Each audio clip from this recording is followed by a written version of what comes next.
The goal of this lesson is to gain an intuitive understanding of the 6 Latin cases. That's casus nominum in Latin. The first case is the nominative case. That's nominativus in Latin, usually abbreviated just as nom. If we have a phrase like Mark sings, the subject of the phrase is Mark. To express the same sentence in Latin, we have to employ the nominative case. Marcus cantat. Marcus is in the nominative case, and you can notice the case ending us. Us is the case ending of the nominative case.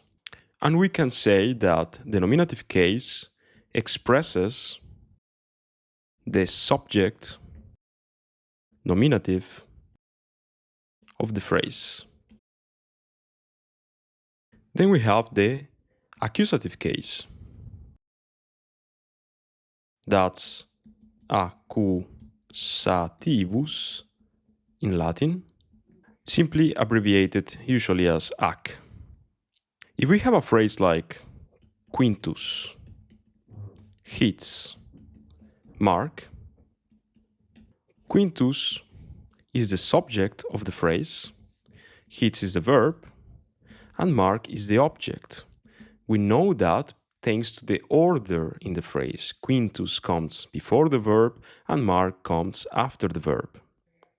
To preserve the same sense in Latin, we have to use the accusative case for Mark.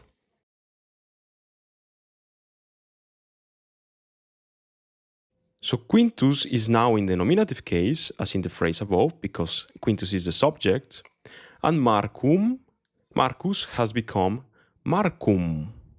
This is the case ending of the accusative case, and the accusative case expresses the object of a verb or of a phrase, equivalently. The case ending then indicates that Marcum is in the accusative case, just as before us indicated that Marcus was in the nominative case. Then we have the genitive case. That's genitivus in Latin, usually abbreviated as gen. And if we have a phrase in English like Julius is the father of Marcus or of Mark, to express the same sentence in Latin, we have to take of Mark and use the genitive case. So we say that usually the genitive case is translated into English using the preposition of. That's not always going to be the case, but it is usually the case. And in this sentence in particular, the genitive is expressing possession, because it answers the question, whose father is Julius? And the answer is of Mark. Or you could also say Mark's, using the Anglo-Saxon genitive. So we have the case ending E, indicating that Marci is in the genitive case. Then we have the dative case. That's dativus in Latin, usually abbreviated as dat. If we have an English phrase like Julius gives an apple to Mark, to preserve the same sense expressed by this sentence in Latin, we have to take to Mark and use the dative case.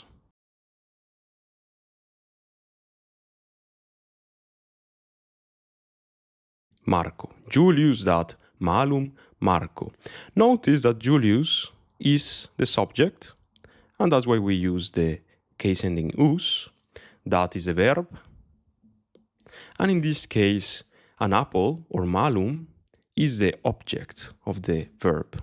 So in this case, just as before, actually marchi, to mark in the dative, marco in Latin, is expressing actually a complement to the verb. Because if you erase to mark or marco in the Latin phrase, the sentence would feel incomplete. Julius gives an apple, and you would be wondering, to whom? So in this case, the dative is actually complementing the verb to give it a full sense, a complete sense. And that's why we usually translate the dative using the preposition to or for.